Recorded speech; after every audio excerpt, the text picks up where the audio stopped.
I'm James Cridland, the radio futurologist. Given the amount of change to the media landscape, why does radio still do so well? Well, I think a lot of it is due to this. What could be more refreshing than Newport menthol cigarettes? No, not cigarettes. Habit. We've always listened to radio. It's a habit to wake up to the clock radio or to turn the radio on in the kitchen.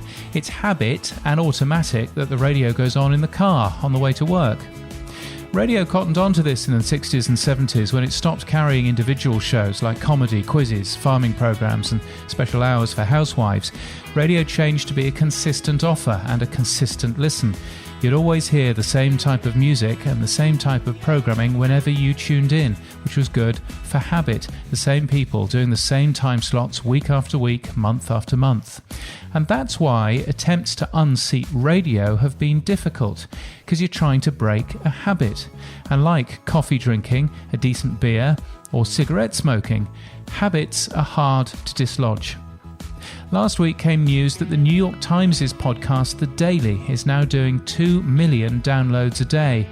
Now sure, it's a far cry from NPR's Morning Edition, which has 14.9 million people listening each week. But it is something to consider that The Daily is succeeding in breaking people's habits.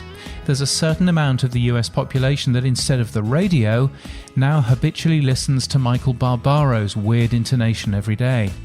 Their habits are being changed by highly produced daily podcasts that are long enough for their commute. Habit 2 may be explaining why radio has a problem in many countries with younger audiences, because they may still listen in roughly the numbers they did before, but they listen for far less time.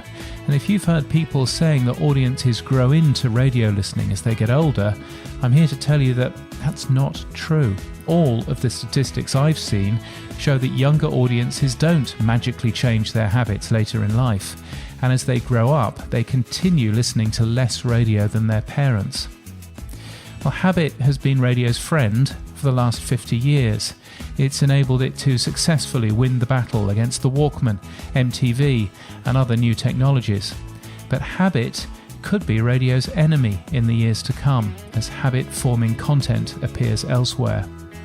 Through addictively great programming and innovative distribution, it's up to us to keep the radio habit alive.